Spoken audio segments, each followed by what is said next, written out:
I stared at my phone as Dr. Patricia Whitmore's name lit up the screen. This was it. My finger hovered over the answer button, and I felt a smile. Cold, sharp, victorious. Pull at my lips. In my first life, I never got this call. In my first life, I was already dead by now, 6 feet under in a cemetery in Oakland. My gravestone reading, Emily Chen, beloved daughter, 1983 to 2015. 32 years old, dead by my own hand, destroyed by the woman who'd pretended to be my best friend for over 2 decades. "Hello, Dar Whitmore," I said, my voice steady and professional. "Ms. Chen, thank you for taking my call. I'm following up on the recommendation letter you wrote for Sophia Martinez for our neuroscience PhD program at Stanford. Sophia, my best friend since kindergarten, my college roommate, my maid of honor at the wedding that never happened, the woman I'd loved like a sister for 23 years, the woman who killed me. Well, technically I killed myself, but Sophia loaded. The gun, aimed it at my head, and pulled the trigger. She just used plagiarism and betrayal instead of bullets." "Of course," I said, I'm happy to discuss it." "Your letter was quite glowing," Dr. Whitmore continued, and I could hear the shuffle of papers on her end.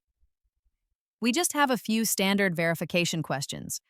You mentioned that Ms. Martinez was the lead researcher on a groundbreaking study regarding neural plasticity in trauma patients. Can you tell me more about her specific contributions?" I closed my eyes, savoring the moment. 14 years. 14 years of careful planning, of playing the long game, of watching and waiting for this exact moment. In my previous life, I never got this call because I was dead. Sophia had seen to that. But let me back up. Let me tell you how I got here, to this perfect, beautiful moment of reckoning. 3 months ago, I woke up in my childhood bedroom on the morning of my 18th birthday. The first thing I saw was the glow-in-the-dark stars on my ceiling, the same ones Dad had helped me stick up there when I was 7. We'd spent an entire Saturday afternoon on it, Dad standing on a ladder while I directed him from below. "A little to the left, Dad. No, your other left." I'd been obsessed with astronomy that year, convinced I was going to be the first person to discover alien life. The second thing I noticed was that my hands were smooth, unmarred by the scars I'd accumulated over a decade of laboratory work. No burn mark from the Bunsen burner incident in grad school. No thin white line across my palm from the time I'd broken a beaker at 2 in the morning during a caffeine-fueled research session. My hands looked young, soft, untouched by the years of work that had defined my adult life. The third thing I noticed was that my body felt different, lighter. No chronic back pain from hunching over microscopes, no tension headaches from stress, no hollow ache in my chest from the depression that had consumed my final year. Then I saw the date on my phone, April 15th, 2015. I was 18 again. I had died at 32, and somehow, impossibly, I'd been given another chance. For the first few minutes, I thought I was dreaming. I'd had dreams like this before in my first life. Dreams where I was back in high school, where none of the bad things had happened yet, where I still had time to change everything. But those dreams always ended with me waking up in my dingy studio apartment, alone and broken, with the weight of failure pressing down on my chest like a physical thing. This time, I didn't wake up. I got out of bed and walked to my mirror. The girl staring back at me was 18 years old, fresh-faced, with clear skin and bright eyes. No dark circles from insomnia. No worry lines etched into my forehead. No gray hairs that had started appearing when I was only 30. I touched my face, feeling the smooth skin, and the memories of my first life came flooding back with crystal clarity. Every moment of joy, every achievement, every betrayal, especially that last one. I sat down on my bed, my legs suddenly weak, and let the memories wash over me. MIT, Berkeley, the research, the breakthrough, the theft. Sophia. Always Sophia. I remembered the taste of that bitter wine, the way my throat had closed up, my vision going dark at the edges, the beeping of hospital machines, the pitying looks from doctors who thought I was just another stressed-out academic who'd had an unfortunate allergic reaction. I remembered coming home from the hospital to find my apartment had been broken into, my laptop stolen, my backup drives gone. I remembered the sick feeling in my stomach when I realized what it meant. I remembered seeing Sophia's face on the screen of my phone, her photo accompanying an article in Science magazine. Breakthrough in neural plasticity research. Young scientist makes waves. I remembered reading my own words, my own research, my own 7 years of work, all credited to her. I remembered her laugh when I confronted her. Cold, cruel, triumphant. Who's going to believe you, Emily? You, the girl who just had a mysterious medical emergency? Who has no proof? Or me, the published researcher with impeccable credentials? I remembered David leaving. I can't do this anymore, Em. You're not the person I fell in love with. You're so angry all the time, so bitter. I can't help you if you won't help yourself. I remembered the pills, the note, the darkness. And now, somehow, I was back. I sat in my childhood bedroom, surrounded by posters of inspirational scientists and half-finished art projects, and I made a decision. This time would be different. This time, I would win. The first few days after my rebirth were disorienting in ways I hadn't expected. Everyone was so young. My parents looked like different people. Dad's hair was still mostly dark. Mom's face unlined by the worry and grief that would come later. They moved through the house with an energy I'd forgotten they possessed, talking excitedly about my acceptance to MIT, planning my dorm room shopping trips, arguing playfully about whether I needed a microwave for my room. In my first life, they'd died within 6 months of each other during my final year. Dad had a heart attack. Mom followed from what the doctors called broken heart syndrome, but what I knew was really just giving up. They'd been so proud of me right up until the scandal, and then they'd been so confused, so hurt, unable to understand what had happened to their brilliant daughter. Watching them now, alive and happy and proud, I felt a lump form in my throat. I couldn't fail them again. I wouldn't. My younger brother Marcus was 15, all gangly limbs and teenage attitude. In my first life, we'd grown apart during my college years, reconnecting only briefly before my death. He'd tried to visit me in the hospital after I'd overdosed, but I'd refused to see him. I couldn't bear to see the disappointment in his eyes. Now he burst into my room without knocking, holding up his phone. Check it out. I got to the next level and Marcus, knock, I said automatically, but I was smiling. He grinned, completely unrepentant. You're going to MIT. That's so sick. Do you think you'll meet any famous scientists? Maybe, I said. If I do, I'll get their autographs for you. Nah, that's lame. But maybe you could get me an MIT hoodie or something. In my first life, I never got him that hoodie. I'd been too busy, too focused on my research, too wrapped up in my own world. Deal, I said. I'll get you the best MIT merch they have. His face lit up and he launched into an excited monologue about all the things he wanted. I listened, really listened, and made mental notes. This time, I would be a better sister. But even as I reconnected with my family, my mind was always working, always planning. Sophia was out there.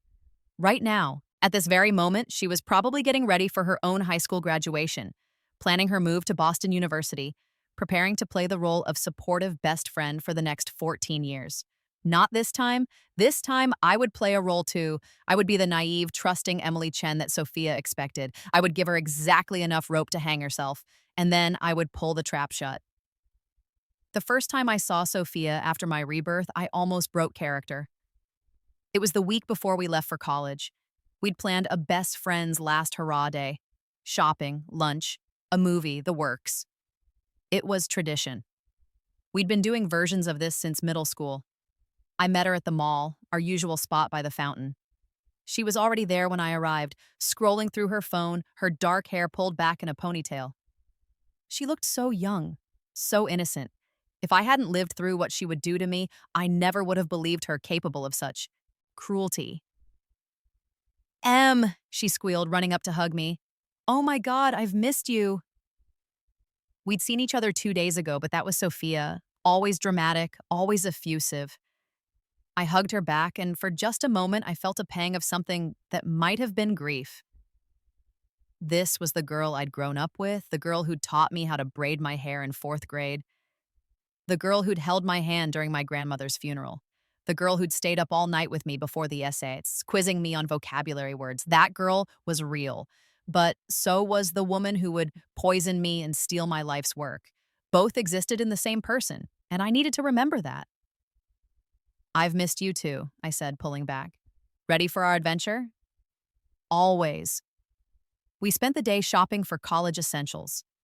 Sophia chattered constantly, her enthusiasm infectious. She talked about her dorm room at Boston University, the classes she was excited about, the parties we'd go to. It's going to be so perfect, she said, trying on a BU sweatshirt. You at MIT, me at BU. We can take the tea back and forth all the time. It'll be like we never left home. I smiled and agreed, even as I watched her carefully, looking for signs of the envy that I knew lurked beneath the surface. It was subtle. So subtle, I'd missed it entirely in my first life. When we passed by the MIT section of the college store, Sophia's eyes lingered on the merchandise a beat too long. Her smile tightened almost imperceptibly when the sales clerk recognized my MIT acceptance letter keychain and congratulated me. That's so great, Sophia said, her voice bright. Emily's basically a genius. I don't know how she does it. There it was, masked as a compliment but edged with something else. Something bitter. You're smart too, I said, playing my role. You got into BU, that's amazing. Yeah, but it's not MIT, she said with a laugh.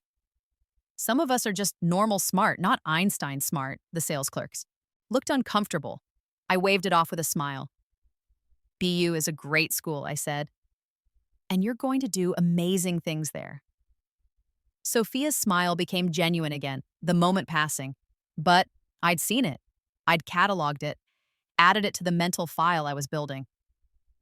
Over lunch, Sophia talked about her major, journalism. I want to tell stories that matter, she said, her eyes shining. I want to give voice to people who don't have one. Make a difference, you know? In my first life, she'd never finished her journalism degree. She'd dropped out after getting her master's, deciding to follow me to the Bay Area instead. At the time, I'd thought it was because she valued our friendship so much. Now I understood it was because she'd been planning her theft even then, positioning herself close to my research, my work, my success. That's beautiful, I said. The world needs more people like you. I meant it in a way. The world did need good journalists. It was a shame Sophia would never become one. We saw a romantic comedy that afternoon, some forgettable thing about star-crossed lovers. Sophia cried at the happy ending. I handed her tissues and made sympathetic noises, even as my mind raced ahead, planning my next moves. When we said goodbye that evening, Sophia hugged me tight. I love you, Em. You're my best friend in the whole world. I love you too, I said. And the terrible thing was, part of me still did. Part of me loved the girl she'd been, even as I prepared to destroy the woman she would become. MIT was everything I remembered and more. The campus felt like coming home. I knew these buildings, these paths, these lecture halls. I'd spent 4 years here in my first life, and the muscle memory was still there. I walked to my classes without needing to check my map. I knew which dining halls had the best food, which libraries were quietest for studying, which professors were the hardest graders. It should have felt strange, this déjà vu existence, but instead it felt like putting on a comfortable old coat. My roommate was a girl named Jennifer Park, a computer science major from California. We'd been roommates in my first life too, and we'd gotten along well enough. Not best friends, but friendly and respectful of each other's space. This time, I made more of an effort. I asked about her life, her interests, her goals. I learned that she was passionate about AI ethics, that she'd lost her older brother to suicide, that she struggled with imposter syndrome despite being one of the smartest people I'd ever met. Sometimes I feel like they made a mistake, she admitted one night, hunched over her laptop at 2 a.m. Like someone's going to realize I don't actually belong here and send me home. I looked up from my biology textbook. In my first life, I'd been too absorbed in my own work to notice Jennifer's struggles. This time, I saw them clearly.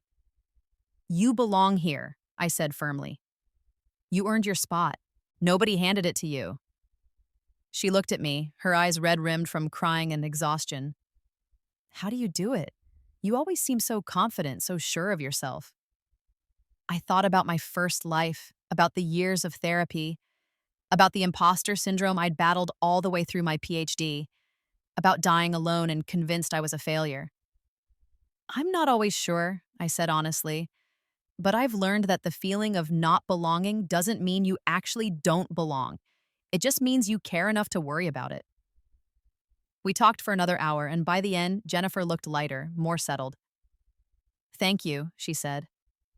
For real, I needed this. Anytime, I said. And I meant it. In my first life, I'd been so focused on Sophia, so devoted to that one friendship that I'd missed opportunities to connect with other people. This time, I would do better. But Sophia was still there, always in the background. We texted constantly, called every week, visited on weekends when we could. She came to MIT parties with me, and I went to BU events with her. We were still the inseparable best friends we'd always been. And all the while, I watched. I learned. I documented. I noticed how Sophia's smile would tighten when my professors praised my work, how she'd change the subject when I talked about interesting lectures or research opportunities, how she'd make little comments that were just barbed enough to sting. Must be nice to have photographic memory, she'd say when I aced another exam. I wish I was naturally good at science like you.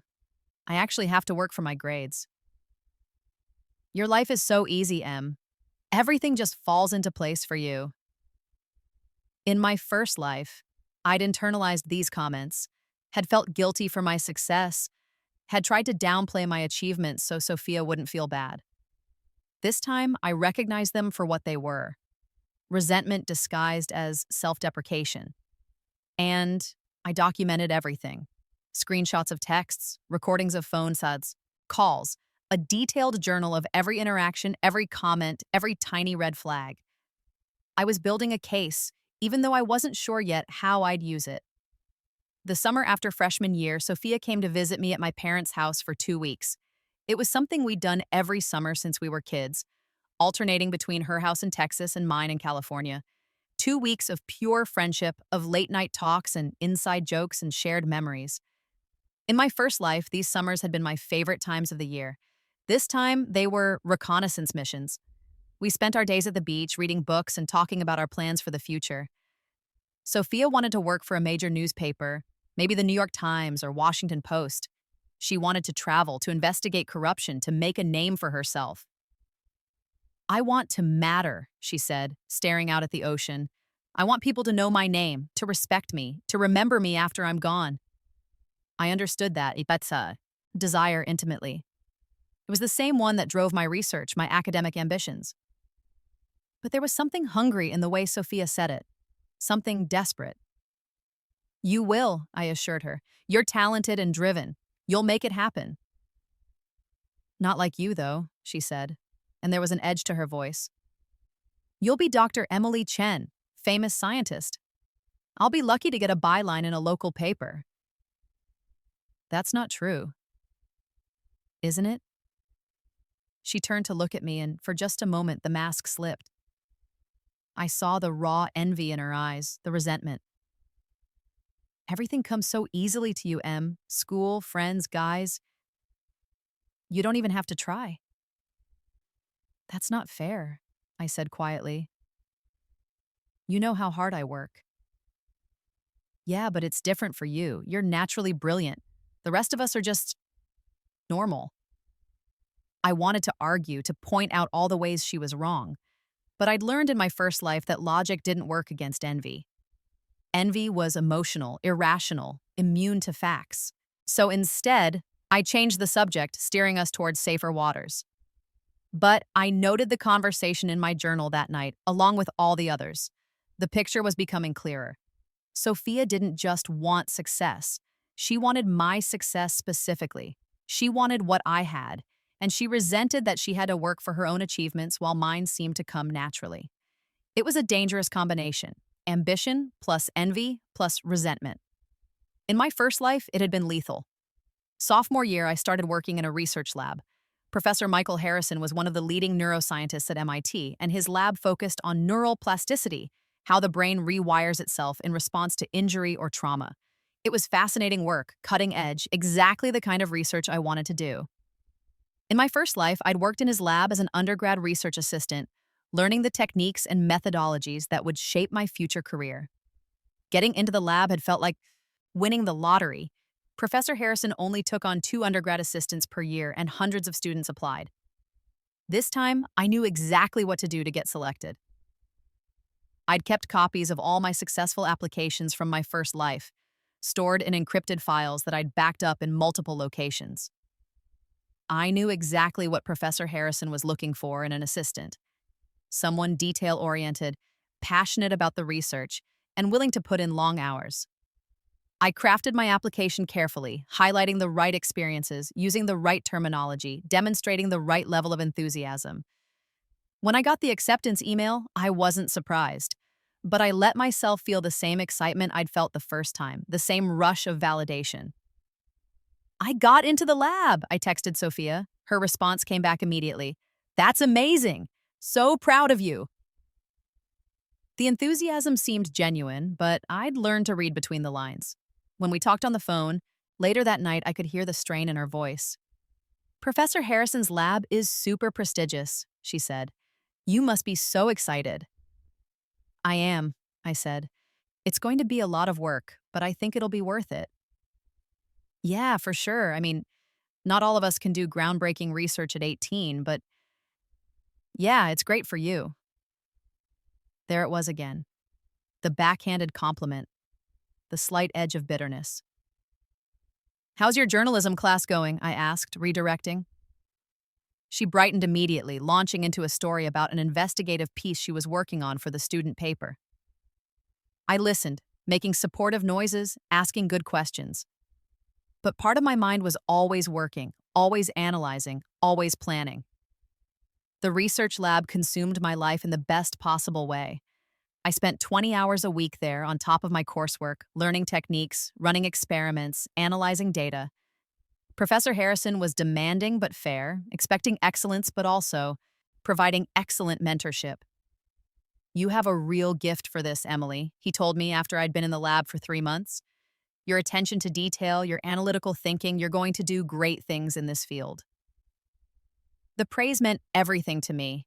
In my first life, I'd hung on to every word of encouragement from Professor Harrison, using them as fuel during the long, difficult years of graduate school. This time, I knew they were even more important, because Professor Harrison would be one of my key allies when everything went down with Sophia. I worked harder than anyone else in the lab. I volunteered for the difficult experiments. I stayed late, came in early, asked smart questions. I built a reputation as someone dedicated, trustworthy, and brilliant. And I started working on my own research project, a preliminary investigation into neuroplasticity in trauma patients that would eventually become my dissertation work. In my first life, I'd stumbled into this research topic almost by accident, following interesting threads and seeing where they led. This time, I knew exactly where I was going. I also knew I needed to be careful about what I shared with Sophia. It started small. "The research I'm doing is so cool," I told Sophia during one of our regular phone calls junior year. "We're looking at how the brain reorganizes itself after traumatic injury." "That does sound cool," Sophia said. "How does it work?" In my first life, I'd launched into detailed explanations whenever Sophia asked about my research. I'd been so excited to share my work with someone I loved, and Sophia had always seemed genuinely interested. Now I recognized her interest for what it was: intelligence gathering. "It's pretty technical," I said. "Lots of neuroimaging and data analysis. But basically, we're trying to understand the mechanisms of neural reorganization." "Could you explain it in simpler terms?" Sophia pressed. "I want to understand what you're doing." "Maybe when we see each other in person," I said. "It's hard to explain over the phone." "You could send me some of your papers," she suggested. "I'd love to read them." In my first life, I'd sent her everything: every paper, every data set, every preliminary finding. I'd been so proud to share my work, so happy that my best friend cared. "They're not really in a shareable state yet," I lied smoothly. "Mostly just raw data and notes. Once we publish, I'll definitely send you the final paper." I could almost hear her frustration through the phone, though she covered it well. "Of course, I can't wait to read it when it's done." I smiled. How's your investigative reporting class? She launched into a story about a piece she was working on, and I listened and asked questions and played the supportive friend. But I'd drawn a line. She could know about my research in general terms, but she wouldn't get access to the actual work. Not this time. Over the next 2 years, Sophia tried various approaches to get more information. She'd ask casual questions about my methodology. She'd request to just take a peek at my data when she visited. She'd suggest that I could use her fresh eyes to review my papers before submission. Every time, I deflected. Politely, lovingly, but firmly. I appreciate the offer, but I want to keep this work under wraps until it's ready for publication. The data is really technical. You wouldn't find it interesting. My advisor prefers that we don't share unpublished work, even with friends. Sophia accepted these excuses because she had to. But I could see the frustration building. In my first life, she'd had complete access to my research from the beginning. She'd watched it develop, learned my methods, understood my findings inside and out. This time, she was locked out, and it was driving her crazy. I graduated from MIT summa cum laude with a degree in neuroscience. My parents drove up for the ceremony, bringing Marcus with them. Mom cried through the entire thing. Dad couldn't stop grinning. Marcus complained about having to wear a tie, but secretly took about 100 photos. "I'm so proud of you, sweetheart," Mom said, hugging me tight after the ceremony. In my first life, they'd been just as proud. It made the memory of their deaths even more painful. They'd died thinking their daughter was a failure, a disgraced academic who'd lost everything. This time, they would never have to know that pain. "Thanks, Mom," I said, hugging her back. "I couldn't have done it without you guys." Sophia was there too, having driven up from BU. She hugged me and congratulated me, and her smile seemed genuine. But I saw the way her eyes lingered on my honors cords, on the special recognition I'd received for my research work. "Dr. Chen has a nice ring to it," she said. "Only a few more years, us, right?" 5 to 7 for a PhD, I said. "Maybe longer?" "You'll do it in 5, she said, confidently. "You're too brilliant to take longer." It sounded like a compliment, but I heard the undercurrent. You always have to be the best, don't you? We all went out to dinner that night, my family, Sophia, and a few friends from MIT. It was a celebration, joyful and loud. But I watched Sophia through it all, saw the way she plastered on her smile, saw the tightness around her eyes. She was graduating from BU next week with a degree in journalism. Respectable, solid, nothing to be ashamed of. But not summa cum laude, not with special honors, not with faculty members pulling her aside to tell her she was destined for greatness. And that ate at her. I got into Berkeley for my PhD program in neuroscience. It was my first choice, the top program in the country, and I'd been accepted with a full fellowship and funding for my research. Professor Harrison had written me a glowing recommendation letter, as had my other professors at MIT. When I told Sophia, she squealed with excitement. "Berkeley, oh my God, Em, that's amazing. California, here we come." "We?" I asked carefully. Well, yeah, I was thinking of applying to graduate programs in the Bay Area. There are some great journalism schools at SF State and Berkeley. We could be roommates again. In my first life, this had seemed like a wonderful idea. Sophia and I, together again, pursuing our dreams side by side. Now I saw it for what it was. Sophia positioning herself close to my research, my network, my success. But I couldn't say no without tipping my hand. So I smiled and said, "That would be great." Sophia did apply to graduate programs in the Bay Area. She got into SF State's journalism master's program, not Berkeley, but she didn't seem disappointed. "SF State is perfect," she said. "Less pressure, more freedom to pursue the stories I'm interested in, and I'll be close to you." We found an apartment together in Oakland, a small 2-bedroom place that was technically closer to Berkeley than to SF State. Sophia insisted on paying slightly more rent since she'd wanted the bigger bedroom. "You need space for all your research stuff," she said generously. "I barely have any books." Living with Sophia was both easier and harder than I'd expected. Easier because I knew her patterns, her habits, her moods. I knew she liked the apartment cold, that she was messy but never dirty, that she stayed up late and slept in when she could. Harder because I had to maintain my mask 24/7. I had to be the trusting, naive Emily who didn't notice when Sophia rifled through my papers while I was in the shower, who didn't see the way Sophia would casually look over my shoulder when I was working on my laptop, who didn't realize that Sophia had installed spyware on our shared Wi-Fi network to monitor my online activity. Oh yes, I knew about that. I'd found it within the first week because in my first life, I'd found it years too late when the police had investigated my apartment. Break-in. This time, I'd been looking for it. I left the spyware in place but used it to my advantage. I did all my real research work on a laptop that connected to the internet via a mobile hotspot, not our home Wi-Fi.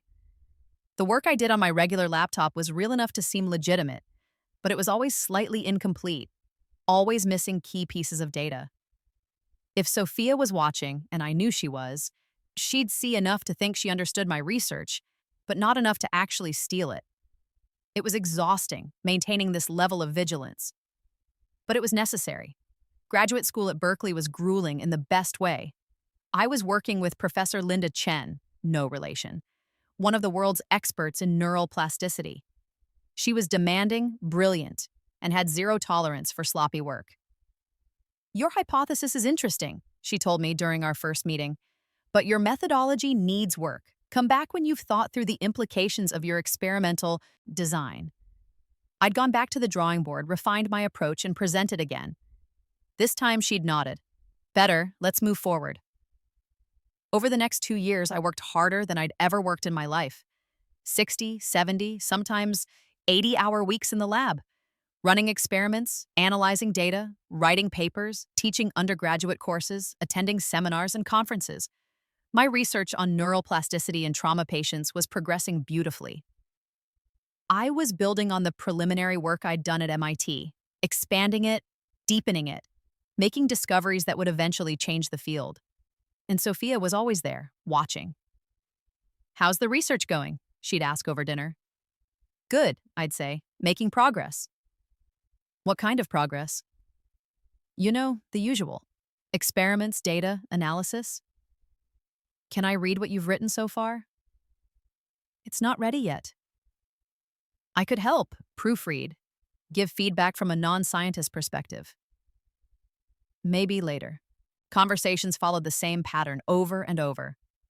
Sophia pushing for access, me politely declining. I could see her frustration mounting, but she couldn't push too hard without revealing her true intentions. So she tried different tactics. She'd invite my lab mates over for dinner, asking them casual questions about the research. Most of them didn't know enough about my specific project to tell her anything useful, and the ones who did were too professional to discuss unpublished work with outsiders. She'd offer to organize my files, claiming my desk was too messy. I'd thank her, but decline, saying I had my own system. She'd suggest we get drinks with some of my professors, trying to network her way into my academic circle. I'd bring her to a few social events, but always steered conversations away from my research. It was a careful dance, and I was always leading. In my third year of grad school, I made my breakthrough. I'd been working on a specific protocol for a therapeutic intervention that could effectively rewire neural pathways in trauma patients. The theory had been building for years, but I'd finally found the right combination of factors: timing, intensity, duration, specificity, that produced consistent, replicable results. It was revolutionary. It would change how we treated PTSD, traumatic brain injuries, stroke victims. It would help millions of people, and it was mine. Completely, irrefutably mine. I was working late in the lab when the final experiment results came through. I stared at the data on my screen, my heart pounding, barely able to believe what I was seeing. It worked. It actually worked. I wanted to call Sophia immediately to share this moment of triumph with my best friend. But I stopped myself, because I knew what would happen if I called her. I knew she'd congratulate me, celebrate with me, ask a million questions. I knew she'd worm her way into the details of my discovery, learn everything she could, and I knew that eventually she'd try to take it from me. So instead, I called Jennifer Park, my old roommate from MIT who'd become a successful software engineer in San Francisco. "I did it," I told her, my voice shaking. The protocol works. It actually works. That's incredible. Jennifer's excitement was genuine, untainted by envy or ulterior motives. This is what you've been working toward for years. I can't believe it's real. I said. I keep thinking I'm going to wake up and it'll all be a dream. It's real, Jennifer said firmly. You earned this.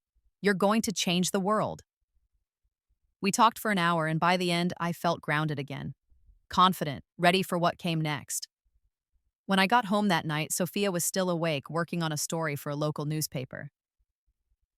Hey, she said, looking up from her laptop. How was the lab? Good, I said. Productive. Yeah, any breakthroughs? She asked it casually, but I caught the eagerness in her eyes. Just the usual incremental progress, I lied smoothly. Nothing exciting. Disappointment flickered across her face before she masked it. Well, that's still good. Progress is progress. How's your article coming? She launched into a description of her story, something about local government corruption. I listened and nodded and asked appropriate questions. But inside, I was thinking about my breakthrough, about the paper I would write, about the career I would build, and about the trap I was setting for Sofia Martinez. Writing the paper took months. I was meticulous about it, checking every citation, verifying every data point, making sure my methodology was airtight. This wasn't just any paper. This was going to be my magnum opus, the work that would define my career. I planned to submit it to Nature Neuroscience, one of the most prestigious journals in the field. Getting published there would be a massive achievement. Opening doors I could barely imagine. In my first life, I'd never gotten the chance to submit it. Sophia had stolen it first. This time, I was going to make sure that didn't happen. I worked on the paper exclusively on my secure laptop, never on my desktop or the laptop connected to our home Wi-Fi. I kept backup copies in 3 different encrypted cloud storage services, all under fake names with 2-factor authentication. I told no one about the paper except Professor Chen, my advisor, who was helping me refine the arguments and methodology. This is extraordinary work, Emily, she told me after reading an early draft. You're going to make a name for yourself in this field. Thank you, I said. That means everything coming from you. When are you planning to submit? In 2 months, I said. I want to make sure it's perfect. She nodded approvingly. Take your time. Work of this caliber deserves careful attention. At home, I maintained the fiction that my research was progressing slowly, that I was still months or even years away from having anything publishable. The data's interesting, I told Sophia when she asked, but I'm not sure it's ready for publication yet. There are so many variables to control for. You're too much of a perfectionist, Sophia said. I'm sure it's better than you think. Maybe, I said. But I'd rather wait and do it right than rush and put out something subpar. Sophia nodded, but I could see her frustration. She'd been waiting years for me to produce something she could steal, and I kept dangling the prize just out of reach. It was cruel, in a way, but no more cruel than what she'd done to me in my first life. 2 months later, I submitted my paper to Nature Neuroscience, and I told Sophia I was making good progress but still had months of work to go before I'd have anything publishable. The wait for peer review was excruciating. 8 weeks of checking my email obsessively, wondering if the reviewers would see the value in my work or tear it apart. Finally, the email came. Revisions requested. Not an acceptance, but not a rejection either. The reviewers had questions, suggestions, concerns.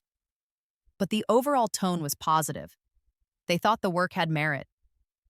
I spent another month addressing their feedback, refining the paper, making it even stronger. And then I resubmitted. This time, the response came faster. Accepted pending minor revisions. I'd done it. My paper was going to be published in Nature Neuroscience. I allowed myself one night of celebration, dinner with Jennifer and a few other friends from MIT who were in the area. We went to a nice restaurant, drank good wine, toasted to my success. Sophia asked where I was going that night. Just dinner with some friends from MIT, I said. Can I come? It's kind of a small group thing, I said, but we should celebrate together soon, once the paper's actually published. Your paper's getting published?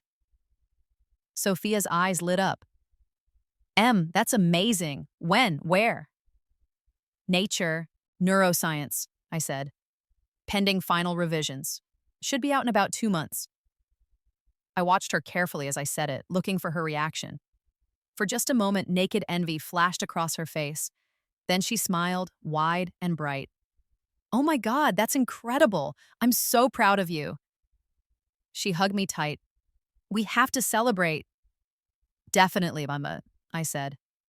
But I still have those final revisions to do, so let me get those done first. Of course. Let me know if you need anything. After I left for dinner, I checked the hidden camera I'd installed in the apartment. I watched Sophia pace the living room, her face twisted with frustration and rage. She pulled out her phone and typed something, then deleted it. Typed again, deleted again. Finally, she sat down at her laptop and started searching for something. I couldn't see what from the camera angle, but I could guess. She was looking for ways to access my research, ways to steal what I'd worked so hard to protect. And she was running out of time. 2 weeks later, Sophia invited me to dinner at her friend's apartment. Remember Claire from BU, she said? She moved to SF last year. She's having a little dinner party and would love to see you. In my first life, this would have been when Sophia poisoned me at her own apartment. The timing was different this time. I'd been more careful about protecting my work, but the pattern was the same. Sophia was making her move. That sounds fun, I said. When? Friday night. Claire's place in the Mission. Should be a good time. I agreed, already planning my countermeasures. On Friday, I took an antihistamine before leaving the apartment. I brought my own bottle of wine as a gift.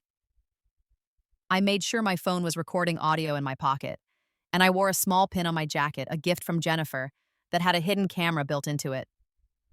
Claire's apartment was nice, filled with about a dozen people I vaguely recognized from Sophia's various social circles.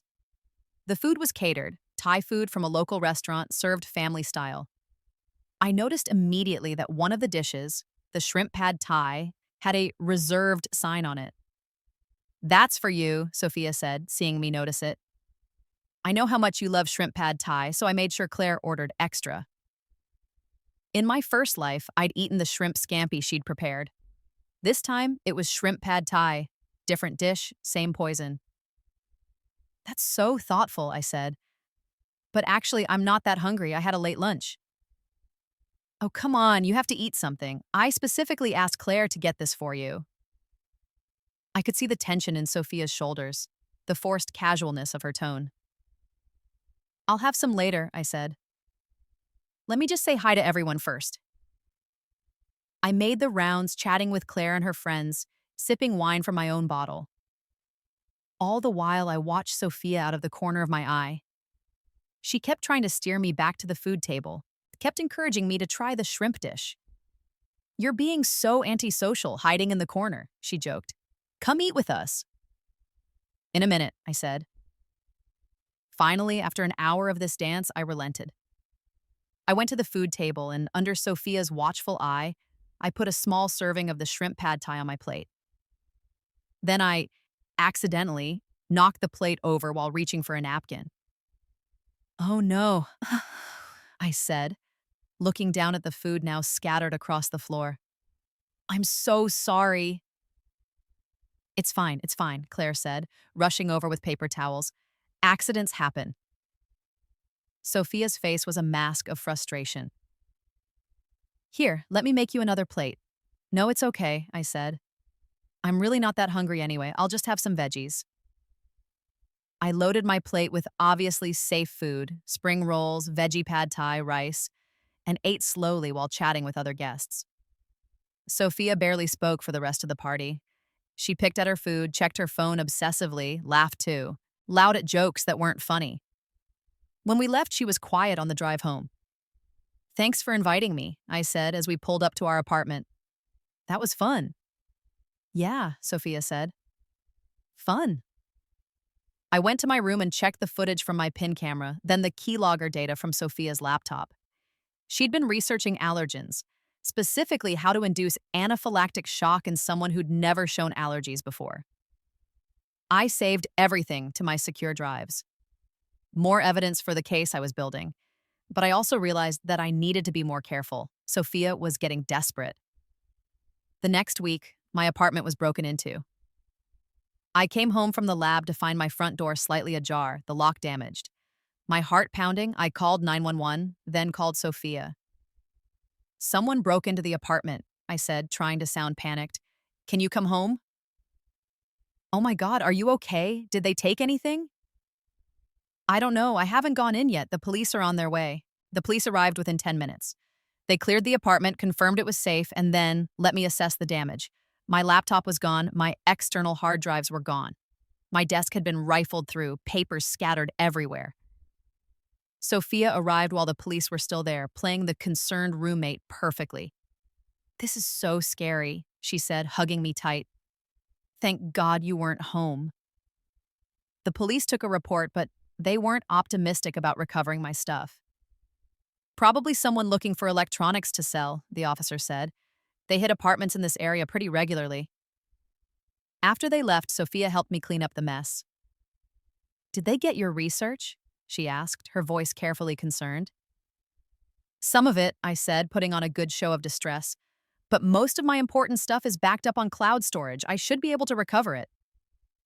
I saw the flash of frustration in her eyes before she masked it with sympathy. "That's good. That's really good. I'm glad you were being careful."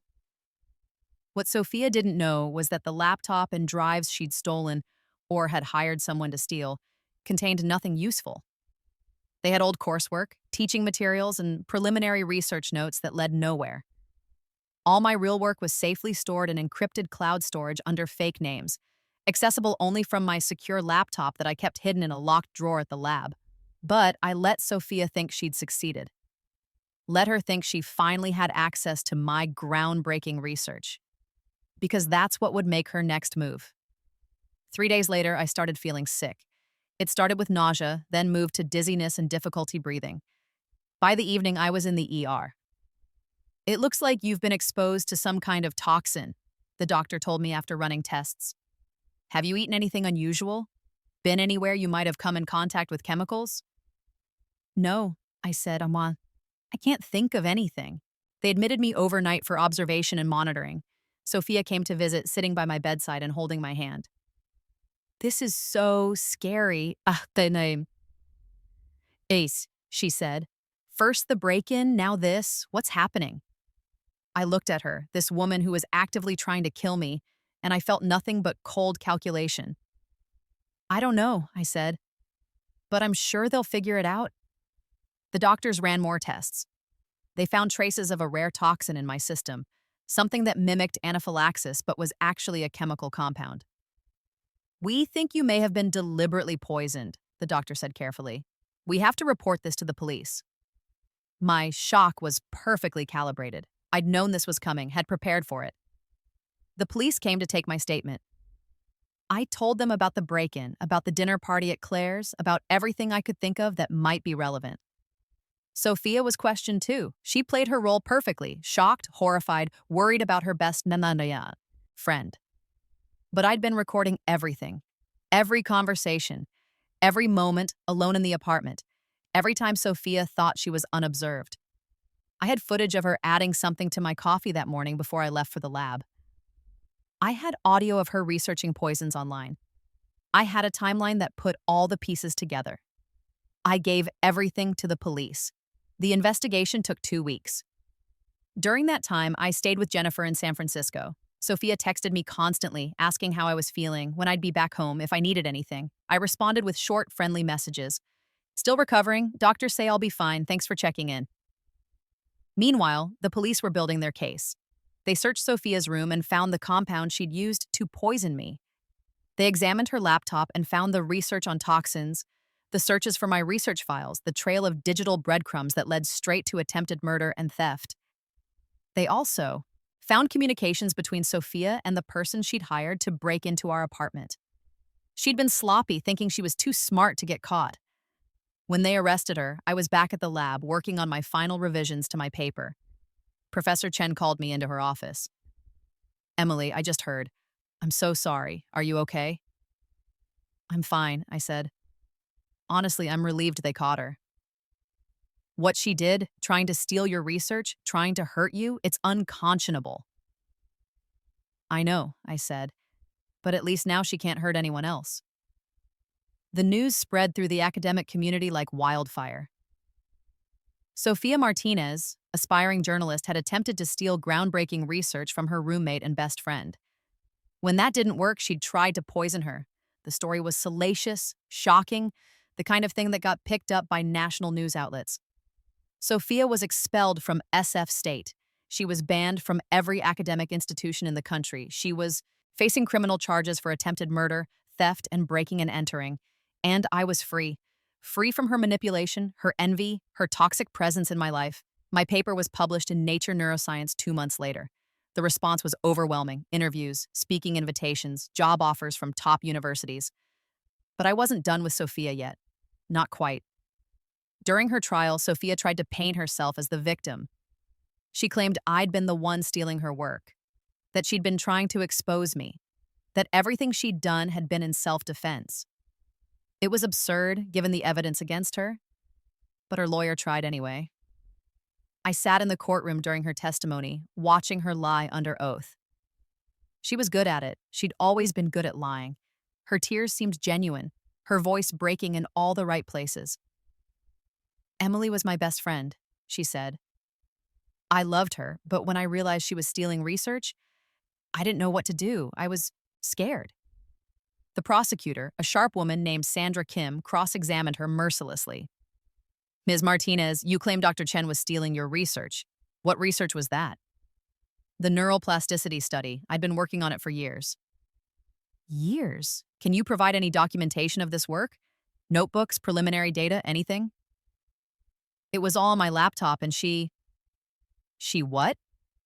Your laptop was never stolen or damaged. We have it right here. Sandra held up Sophia's laptop.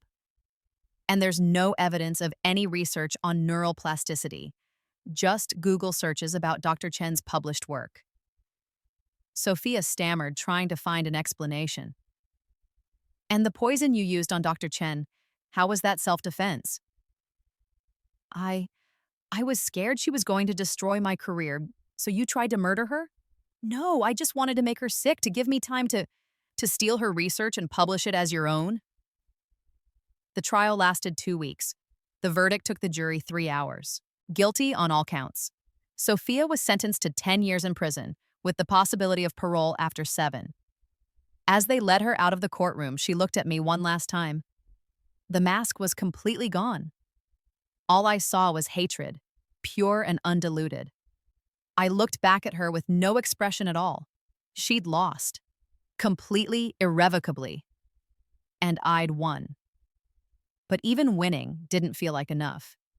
Because in my first life, Sophia had taken more than just my research. She'd taken my future, my reputation, my chance at the career I dreamed of. In this life, I'd gotten all of that back. But I wanted to make sure Sophia could never recover, never rebuild, never pose a threat to anyone else. That's where the recommendation letter came in. It happened 3 years after Sophia's imprisonment. She'd served her time, been released on parole, and was trying to rebuild her life. She'd reached out through a mutual acquaintance, not to me directly, but close enough that I heard about it. Sophia was applying to PhD programs, starting over, trying to enter academia under a slightly modified name, Sophia M. instead of Sophia Martinez, hoping that her criminal record wouldn't follow her. It was audacious. Insane, really. But that was Sophia. She never accepted defeat.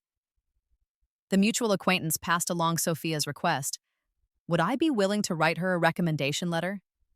She was applying to programs, and a letter from Dr. Emily Chen would carry significant weight. The acquaintance probably thought I'd refuse immediately. Instead, I said yes. Really? They asked, surprised. Really, I said. People deserve second chances. That wasn't why I was doing it, of course, but the acquaintance didn't need to know that. I crafted the most glowing recommendation letter I'd ever written. I praised Sophia's intelligence, her work ethic, her passion for research. I described her as innovative, dedicated, brilliant. I lied through my teeth, every word carefully chosen. To be maximally convincing, I described research projects that Sophia had supposedly worked on, projects that were actually my work, with details changed just enough to be plausible. I made her sound like exactly the kind of candidate any PhD program would want. Then I waited. Sophia used my letter to apply to several programs. Most rejected her outright once they did background checks, but a few were interested enough to look past her record, especially with such a strong recommendation from a respected researcher. Stanford's neuroscience PhD program was one of them. They invited her to interview. They were seriously considering her application. And then they did what any reputable program does with promising candidates. They called to verify the recommendation letter. That's how I ended up on the phone with Dr. Patricia Whitmore, Stanford's Director of Graduate Admissions for the Neuroscience PhD program. Ms. Chen, thank you for taking my call. Of course, I'm happy to discuss it. Your letter was quite glowing. We just have a few standard verification questions. You mentioned that Ms. Martinez was the lead researcher on a groundbreaking study regarding neural plasticity in trauma patients. Can you tell me more about her specific contributions? I took a breath, savoring the moment. Dr. Whitmore, I appreciate you calling. I need to be completely honest with you. I wrote that letter because Ms. Martinez requested it through an intermediary, and I wanted to see how far she'd get with it. But in the interest of academic integrity, I need to tell you the truth. There was a pause on the other end of the line. I'm sorry? Sophia Martinez has no research experience in neural plasticity. The study I mentioned in the letter was my research, not hers. In fact, Ms. Martinez attempted to steal that research and publish it as her own several years ago, which led to criminal charges. I could hear Dr. Whitmore's sharp intake of breath. Furthermore, I continued, Ms. Martinez was convicted of attempted murder for poisoning me in an effort to incapacitate me while she finalized her theft of my work. She served 3 years in prison and was released on parole last year. Ms. Chen, I don't know what to say. This is highly irregular. I apologize for the deception, I said, my voice steady. But I wanted to see if she would actually use my fraudulent recommendation letter to apply to programs. She did. I thought Stanford should know what kind of candidate they're considering. There was a long silence. You wrote a fraudulent letter deliberately to expose her? Whitmore's voice was caught between shock and something that might have been admiration. Yes, I said simply. Sophia Martinez is a plagiarist, a thief, and a convicted felon. She does not belong in academia. She's dangerous, manipulative, and willing to do anything, including murder, to get what she wants. I couldn't, in good conscience, let her enter another academic program under false pretenses. I see. Dr. Whitmore sounded like she was processing this information carefully. This is quite unprecedented. I have documentation if you need it, I said. Court transcripts, police reports, evidence from her trial. I'm happy to provide anything that would help Stanford make an informed decision. That won't be necessary, Dr. Whitmore said. Oisema. We do our own background checks. I suspect this would have come up eventually, but I appreciate your honesty. Of course, is there anything else you need from me?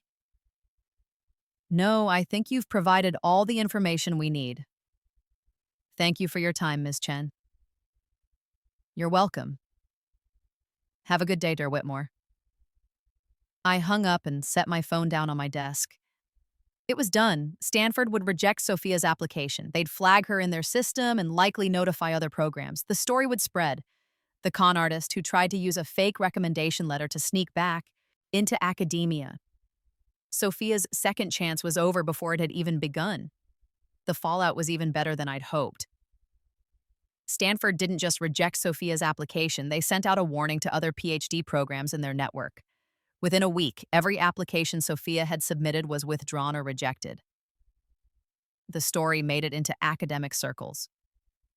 Not the news, thankfully. Sophia didn't warrant that much attention anymore. But in the smaller world of neuroscience programs and academic administration, everyone knew.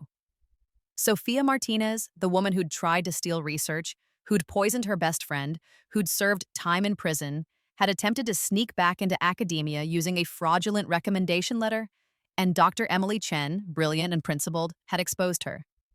My reputation, already strong, became even more solid. I was known not just for my research, but for my integrity, for doing the right thing, even when it was difficult. Job offers poured in. Accepted a tenure-track position at Stanford, the very university that had rejected Sophia. The irony wasn't lost on me. 5 years after the recommendation letter incident, I was exactly where I was supposed to be. Dr. Emily Chen, tenured professor at Stanford, recipient of the MacArthur Fellowship, one of the leading researchers in neuroplasticity. My work had been cited thousands of times. I'd published in every major journal. I'd given keynote speeches at conferences around the world. I had graduate students of my own now, bright, ambitious young researchers who looked at me with the same admiration I'd once felt for Professor Harrison at MIT. I mentored them carefully, teaching them not just about neuroscience, but about ethics, integrity, the importance of doing work that was genuinely theirs. Research is a sacred trust, I told them during our first lab meeting. People depend on our findings to make decisions about their health, their treatment, their lives. We owe them honesty. We owe them our best work. They nodded seriously, taking notes. I thought about Sophia sometimes, wondered what she was doing, where she'd ended up. The last I'd heard, she was working at a call center in Texas, living with her parents, struggling to make ends meet with a criminal record and a ruined reputation.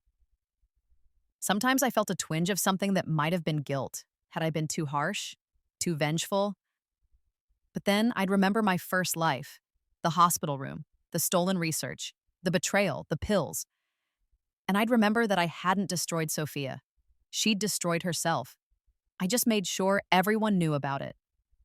The conference in Boston was one of the biggest events in neuroscience that year. Thousands of researchers from around the world presenting their latest findings, networking, collaborating, and I was giving the keynote speech, the highest honor reserved for the most distinguished researchers in the field. I stood backstage, listening to the introduction. Dr. Emily Chen, groundbreaking researcher, MacArthur Fellow, professor at Stanford. The words washed over me, surreal and wonderful. In my first life, Sophia had given this speech. She'd stood on this stage, basking in applause that should have been mine, presenting research she'd stolen from me. In this life, everything was as it should be. I walked onto the stage to thunderous applause. The auditorium was packed, every seat filled, people standing in the back. As I began my presentation talking about the latest developments in neural plasticity research, I scanned the crowd, and there, in the very back row, partially hidden behind a pillar, I saw her. Sophia. She looked so different from the girl I'd known. Older, harder, worn down by life. Her clothes were cheap and ill-fitting. Her hair was pulled back in a messy ponytail. She had dark circles under her eyes. She was holding a conference program, probably snuck in without paying for registration. Our eyes met across the auditorium. I saw everything in her face. The hatred, the envy, the regret. The knowledge that this could have been her life if only she'd been content with her own achievements instead of trying to steal mine. She looked like she wanted to say something, to shout, to disrupt my moment of glory. But she didn't. She couldn't. What would she say? That's my research? No one would believe her. Everyone knew the truth. I smiled at her. Not a cruel smile, not a gloating smile. Just a small, satisfied smile that said, I won. Then I continued my presentation, speaking to the hundreds of brilliant researchers who'd come to hear what I had to say, while Sophia sat in the back row and watched the life she'd tried to steal flourish without her. The presentation lasted an hour. The Q&A session afterward went for another 30 minutes. People wanted to know about my methodology, my future research, my thoughts on the direction of the field. I answered every question thoughtfully, professionally. This was my element. These were my people. This was my life. When it finally ended, I was mobbed with congratulations, with networking requests, with people wanting to collaborate or just tell me how much my work meant to them.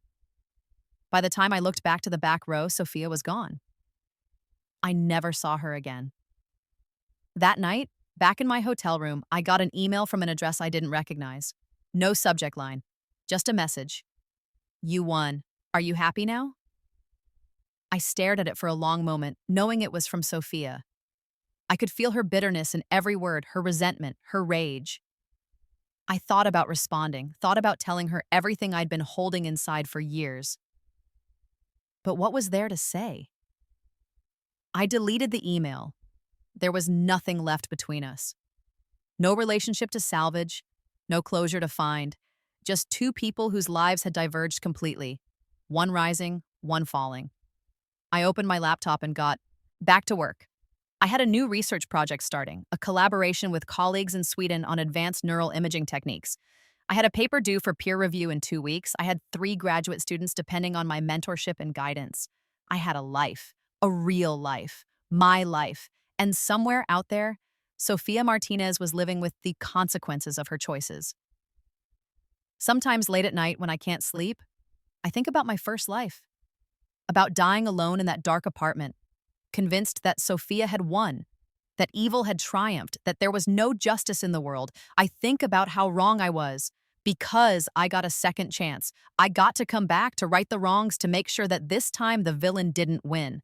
I took everything Sophia tried to steal from me and I made it my own. I built the life I deserved, the career I earned, the success I worked for, and I did it by doing something Sophia never expected, something she never thought I was capable of. I told the truth, not the version of the truth she'd manipulated and twisted, not the lies she'd built her scheme on, just the simple, honest, devastating truth that she was a fraud, that she was a thief, that she didn't deserve any of the things she was trying to claim. The truth destroyed her more completely than any elaborate revenge could have. Because you can fight against lies, you can spin narratives, you can manipulate perceptions, but you can't fight the truth. Not when it's backed up by evidence, by documentation, by cold, hard facts. Sophia thought she could rewrite reality, could steal my life and make it her own, but reality has a way of asserting itself. And the truth always, always comes out. 10 years after my rebirth, I'm exactly where I'm supposed to be. My parents are still alive, healthy, proud of everything I've accomplished. Mom calls me every week to chat. Dad sends me articles about neuroscience that he finds interesting, usually with notes, like, saw this and thought of you. Marcus is a successful software engineer now, working at a startup in Austin. We video chat regularly, and he still wears the MIT hoodie I got him all those years ago. Jennifer is my best friend, the kind of friend I should have had all along. We get together for dinner once a month, and she's always there when I need someone to talk to.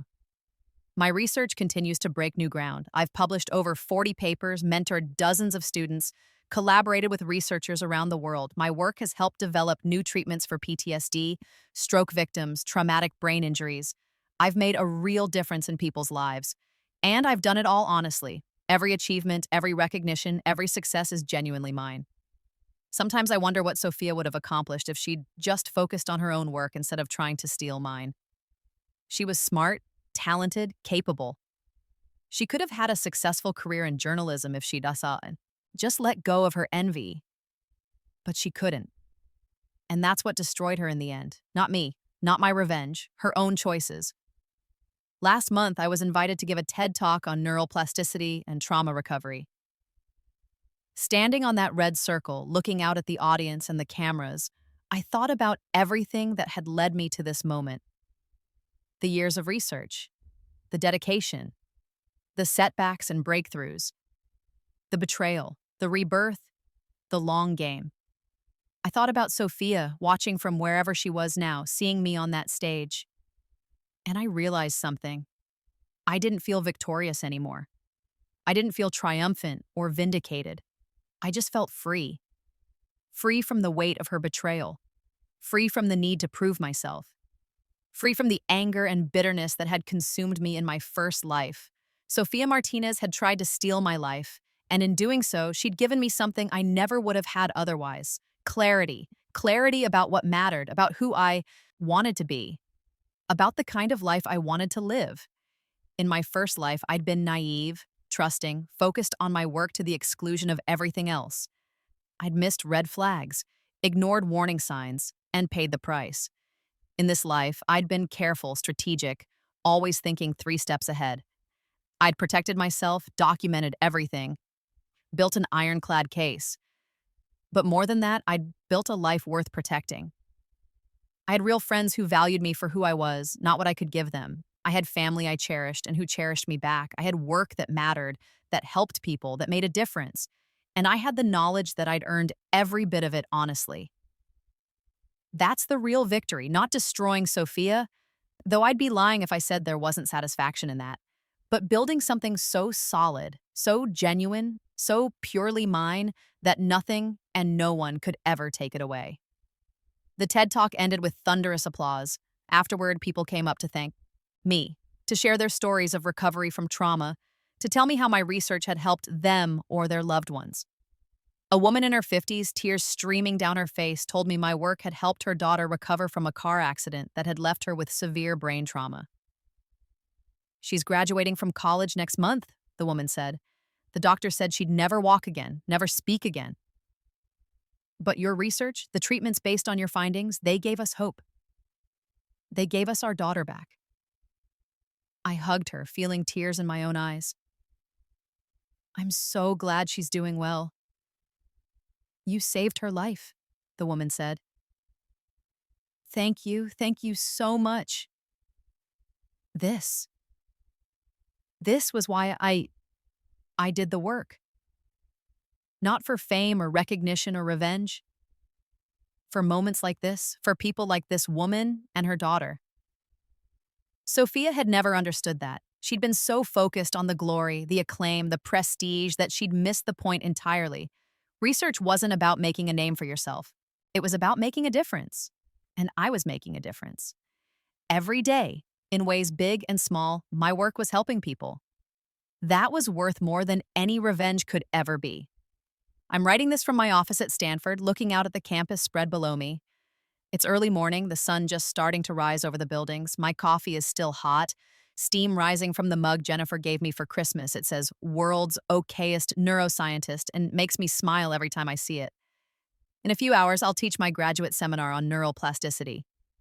This afternoon, I have a meeting with my research team to discuss our latest findings. Tonight, I'm having dinner with some colleagues from the psychology department. It's a good life. A life I built myself, brick by brick, choice by choice. And the best part? I sleep peacefully at night. No nightmares, no regrets, no weight of dishonesty pressing down on my chest. Everything I have, I earned honestly. Can Sophia say the same? I don't know where she is now. Don't know what she's doing, how she's living, whether she's found any peace. And honestly, I don't care. She's not a part of my life anymore. She's not someone I think about, worry about, plan around. She's just a chapter in my past, a cautionary tale, a reminder of what happens when envy and ambition override ethics and friendship. Sometimes I imagine what I'd say if I saw her again.